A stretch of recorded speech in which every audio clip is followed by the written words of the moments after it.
Now part of the Darkcast Network. Welcome to Indie Podcasts with a dark side. She was a bright, driven 19-year-old with a promising future and plans for a first date. The next day, part of her body washed up on Lake Michigan. This started a disturbing investigation that would uncover fire, dismemberment, and a man with a violent past. Today, we're talking the murder of Sade Robinson, right now on Love and Murder.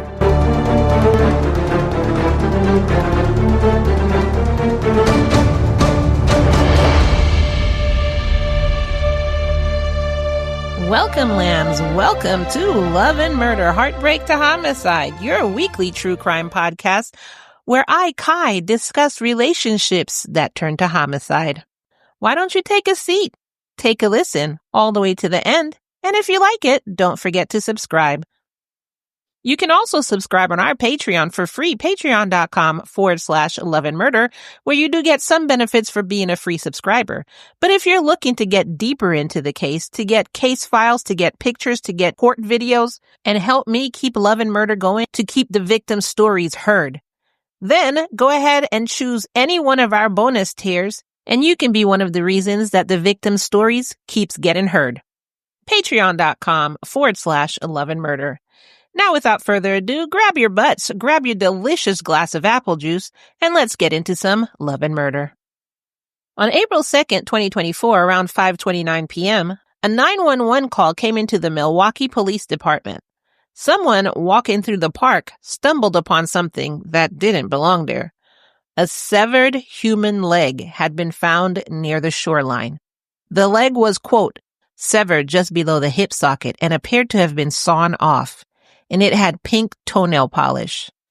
I can't imagine walking through the park on a bright, beautiful day and I come upon a severed leg. Cudahy police got the first call about a severed human leg found, quote, in or near the water along the Lake Michigan shoreline. The remains lay near a 100-foot bluff at the water's edge, east of the golf course by the pump house. Since the discovery happened on county property, the Milwaukee County Sheriff's Office took control of the investigation. Quote, very shocking. This is such a quiet area. It just amazes me. In a quiet area like this, something so heinous can happen. Well, I mean, heinous stuff happens everywhere. I hate when people act like, we pay such good taxes in this area. I can't believe murder happens here. Murder happens anywhere. It shouldn't.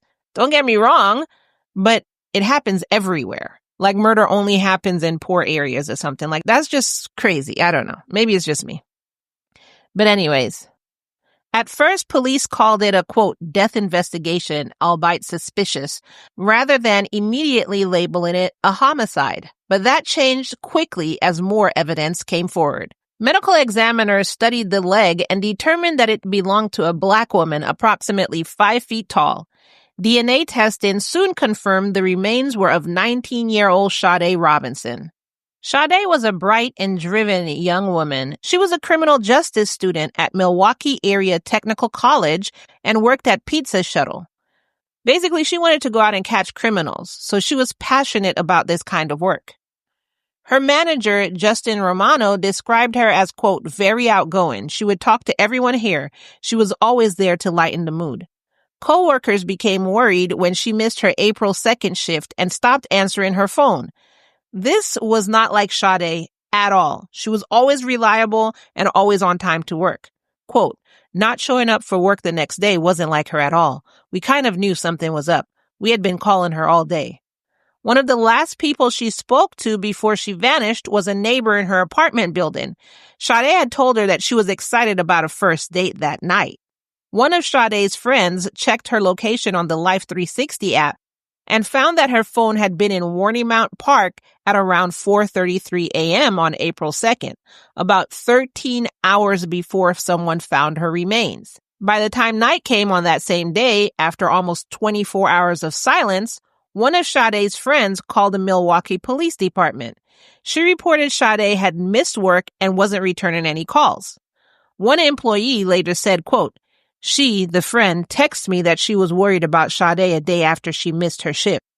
police immediately followed up on the missing person report and went and checked Sade's apartment. At her apartment, there was literally no trace of her. Earlier that same day, just after 7:30 a.m., Milwaukee police had responded to a car fire near 29th Street and Lipson Avenue. There, they found a 2020 Honda Civic, registered to Sade, with, quote, extreme fire damage, completely damaging the interior. Despite the destruction, officers recovered pieces of Sade's clothing from that night and parts of an iPhone that matched hers. By April 3rd, Milwaukee police officially listed Sade as, quote, critically missing, which brought more resources to the search. Investigators began mapping out where Sade went after her April 1st date. Phone records mapped Sade's movement that night, from dinner at Twisted Fisherman to a sports bar, then to a man named Maxwell Anderson's house near 39th and Oklahoma.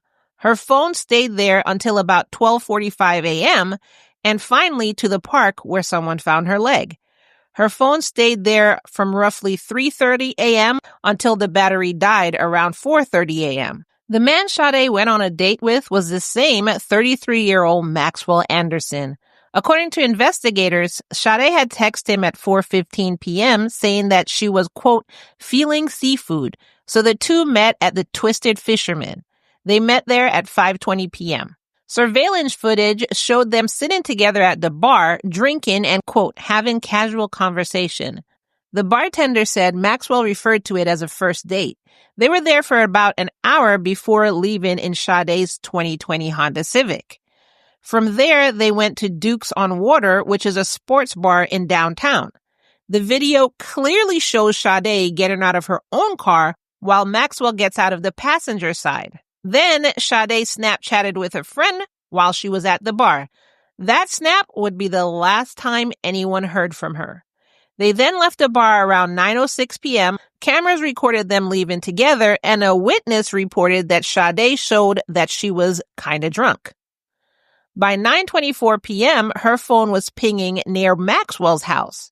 Surveillance footage showed, quote, two human figures arriving at the house in the night. Around 12:48 a.m., Sade's phone left Maxwell's house and began moving around Milwaukee, through downtown near her apartment to Pleasant Valley Park by 1:33 a.m. and eventually to Waremount Park by 2:45 a.m. At 3:02 a.m., a figure was caught on camera descending a bluff to the beach. So if you notice, this is all through tracking her phone. And then on camera after the 9:24 p.m., it literally only shows one person. Then at 4:31 a.m., Sade's phone went dark. That final ping happened in the same area where her leg would later be found. Then at 7:29 a.m. on April 2nd, a man matching Maxwell's description was caught on surveillance walking away from a burning car on North 29th Street. A witness saw him toss a lighter inside.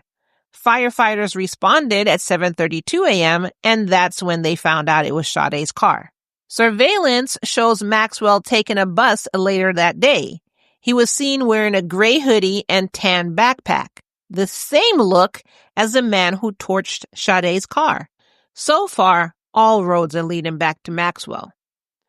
Also that morning, Maxwell had texted her, quote, "Morning, how's work going?" Now, police believe he sent this message knowing that she couldn't answer and trying to make an alibi for himself. "I don't know what you're talking, officer. Clearly, I thought she was still alive if you look at the text that I sent her phone."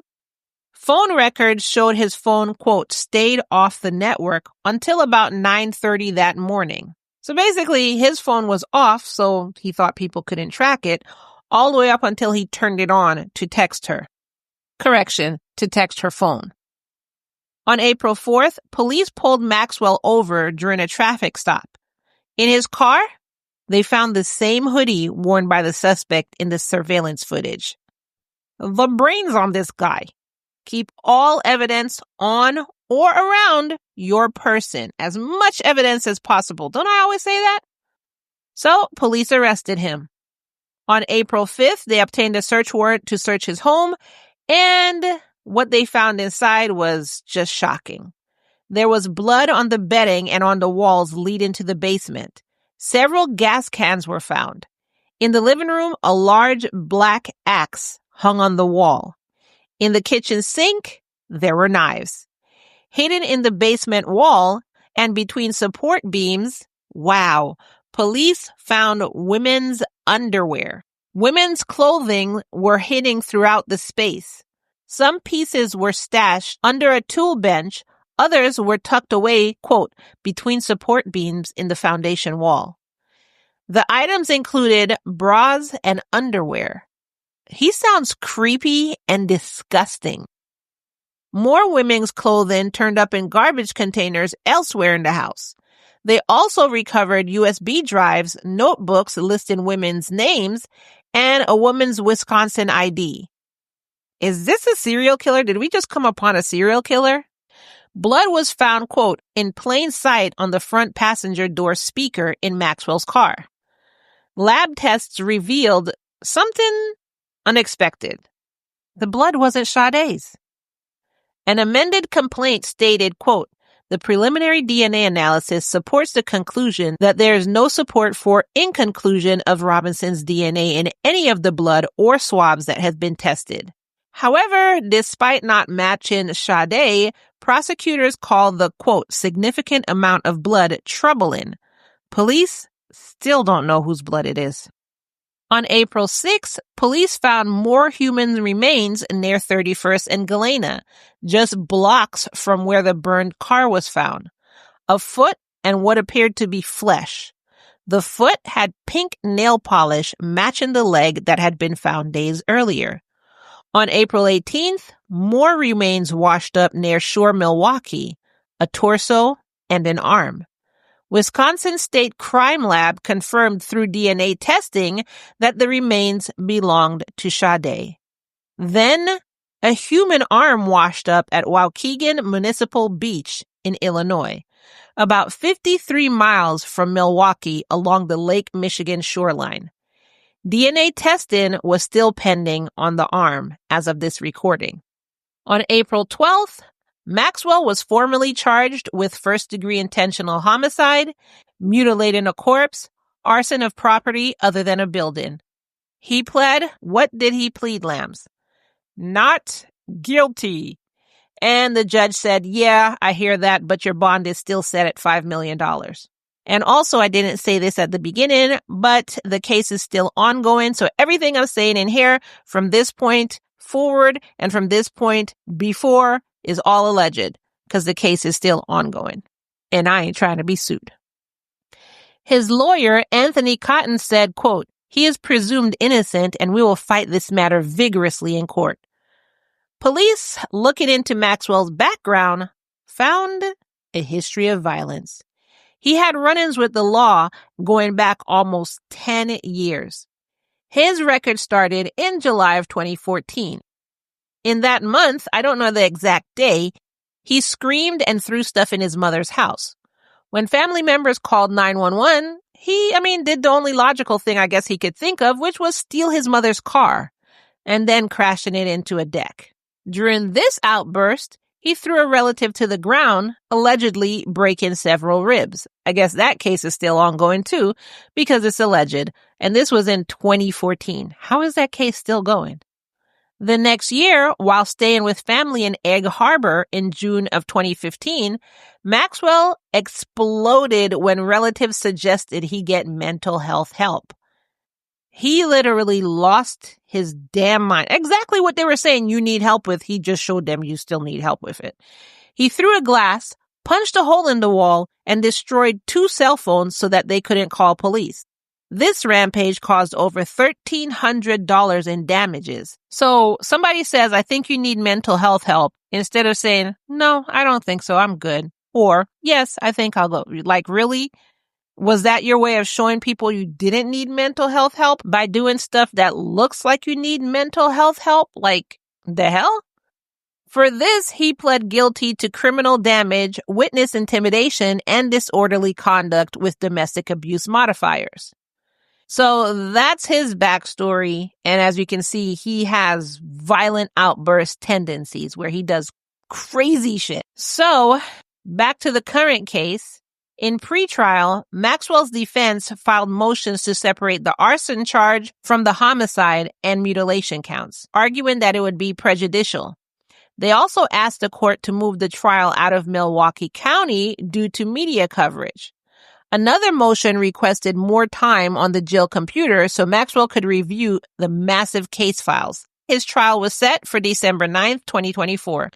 Workers at Pizza Shuttle set up a lasting memorial at the East Side restaurant. Quote, "She was the first employee I met. Always a compliment, a hug, and a dance. We saw the news yesterday and thought we could offer a safe space, one that wouldn't get taken down, and where people could remember her at the place that she loved." Her co-workers remembered Sade's kindness. Quincy Alexander, who struggles with walking due to disabilities, said Sade would help him climb the stairs at Pizza Shuttle's entrance.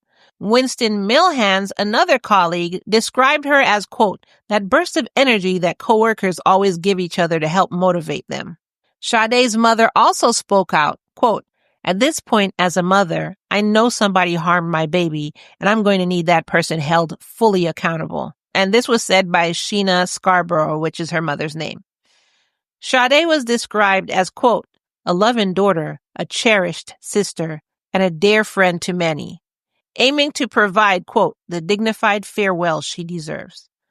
The Milwaukee County District's Attorney's Office built a team of experts for the case. Assistant DA Ian Vance Curzon planned to call several scientific witnesses, a medical examiner, anthropologist, fingerprint expert, and DNA expert.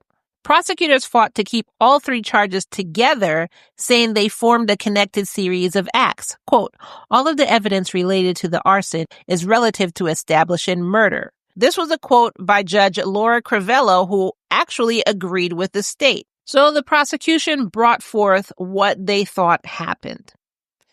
On the night of April 1st, according to the criminal complaint, this is where prosecutors believe everything started, which was at Maxwell's house. Quote, "The facts mentioned in this complaint cause complainant to conclude that the defendant intentionally killed and then dismembered Robinson with the intent to conceal the homicide. That puts the time of death somewhere between the time they arrived at his house and when Maxwell was seen at Waremount Park. The text messages, location data, and social media posts made a detailed map of Sade's final evening. And apparently initially Maxwell lied to the police, but I couldn't actually find what he said. But once they put together all the digital evidence, this contradicted his story. And this was actually what led police to name him as their prime suspect. And the restaurant where Sade met Maxwell wasn't randomly selected. Text messages showed Maxwell writing, quote, "I need to stop at Twisted Fisherman to pick up my W-2 from last year, and we could eat there first." And police were able to confirm that he had worked at the restaurant. So it's like allegedly, he's setting everything up bit by bit. Now, I'm assuming when the trial does start that the prosecution will highlight Maxwell's previous history, his domestic violence, his intimidation of a witness, property damage, stuff like that. And then they'll also point to a premeditation, something alleged by an informant. So somebody came forward and started singing like a bird. And this person said that he overheard Maxwell talking about, quote, "cutting up a body back in early March." So if that was the case, then this is way premeditated. Defense attorney Anthony Cotton planned to argue that, quote, "someone other than their client killed Robinson." I mean, do you have proof of that, or are you just saying that? Attorney Cotton's team asked for more time so forensic experts from Garrett Discovery could examine Maxwell's phone, claiming that it held potential alibi information. I mean, how? He had his phone off. On December 2nd, the judge did grant the delay, which is why his trial hasn't started yet. While the judge was granting the delay, they said that this discovery process was a, quote, "mess," and decided to move the trial to May 27th, 2025. The defense later sent prosecutors a confidential report, and that confidential report was not shared with us, I guess because it's confidential, and it's actually going to stay sealed during the hearing. So we won't know about what's in this report until even after the hearing. Now, I think that the defense is going to argue that the entire case is circumstantial and that while disturbing, the evidence doesn't definitely prove guilt. They'll point to the blood found at Maxwell's house and the car and said, well, it doesn't match Sade. If it doesn't fit, we must acquit. Then there's the phone trail, but they could say, well, Maxwell's phone didn't ping there because it was off. So again, that's circumstantial. Then they might even actually attack the credibility of the informant and try to frame Maxwell's behavior as suspicious and not criminal. And they might even say, well, this informant is the one who says this. And how do you know they didn't kill Sade? But those are just my speculations. I'm not saying any of this is true or anything happened. This is all my opinion, and everything about the case is alleged because the case is currently still ongoing. Maxwell still is behind bars on his $5 million bail while both sides prepare for the May trial. A pretrial actually happened on April 18th, and this pretrial was to handle the picking of the jury. Prosecutors chose first-degree intentional homicide charges, which is the most serious charge under Wisconsin law, suggesting that they're going to seek the maximal penalty if Maxwell is convicted. Judge Crivello said that keeping all the charges in one trial would protect Sade's family from additional trauma. Quote, it would be difficult, devastating, I would say, to have to be at two different trials. So we had the prosecution, now the defense. Remember, they said that they probably have some more evidence coming forward. Well, they said during this April 18th hearing that a forensic review that was conducted by an expert in Florida possibly proved that Maxwell had an alibi during Sade's disappearance. Quote, our experts believe that there's evidence on Mr. Anderson's phone that suggests he was using the internet, presumably at his home, during the time frame that another person would have been driving Miss Anderson's car around. So this was the evidence they said was proof of Maxwell's alibi. But how do you know it was him on the internet? That's what I want to know. How do you know it was him on the internet? But I guess that'll come out probably in trial. Community activist April Bentley said, quote, it caused so much emotion to rise to the surface for all the girls that are missing, and how he was a troller. He trolled the bars, he trolled the internet, he trolled the neighborhoods, and he was looking for girls like Sade, and he found one, if not many. So as of now, Maxwell's trial is still on track to begin May 27th, 2025, and I will put that in my update pile to make sure that I keep an eye on it. What do you think about that case? Do you think all the evidence is just circumstantial? Do you think that Maxwell is guilty? Or do you think with the evidence that the defense is bringing forward that it's all a mix-up and he's innocent? And I'm going to put out a poll asking that, so you have those three options. Do you think it's circumstantial evidence? Do you think he's guilty? Do you think with what the defense brought forward, he's innocent? So just go ahead and answer that. That poll will be in both the Patreon and the Spotify. So as usual, I definitely want to hear from you. And before I go, I want to remind you to go ahead and check out our Patreon. You can sign up for free, patreon.com/loveandmurder, where you do get some benefits of signing up for free.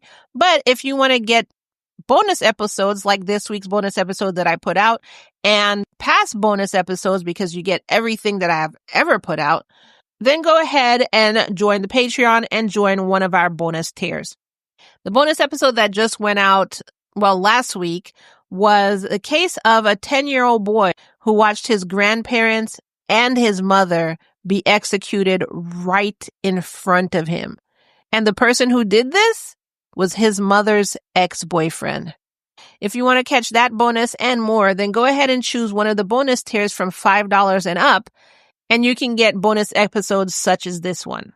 Patreon.com/loveandmurder. And that is all I have for you today. And like I end every full episode, I want to remind you that it's, say it with me now, all love and no murder, y'all. Thanks for listening. Thanks for being a lamb. Thanks for your support. And stay tuned for my commercial guest. Bye.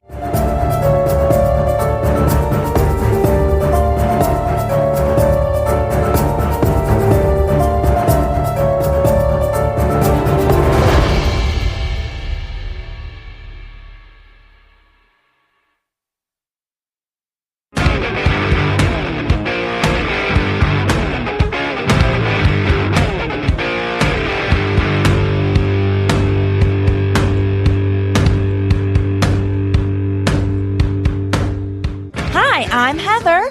And I'm Dylan. We are Mountain Murders, an Appalachian true crime podcast dropping weekly episodes every Sunday. Our show offers well-researched cases with unique storytelling and Southern flavor. Stories so good you'll want to sop them up with a biscuit. Ooh, I pull back the curtain on lesser-known and often obscure regional cases from Georgia to Maine, exploring the darkness that lurks deep in the heart of Appalachia. And I react with profound statements. You mean profoundly stupid statements? Something like that. We're not your stereotypical hillbillies. Join us every Wednesday for Mountain Murders Offbeat. Offbeat is a mini-episode covering a variety of topics from true crime to conspiracy theories, the paranormal, and Appalachian-centric subjects. Find Mountain Murders anywhere you download podcasts. Hit subscribe today to catch up on our latest episodes or binge our catalog.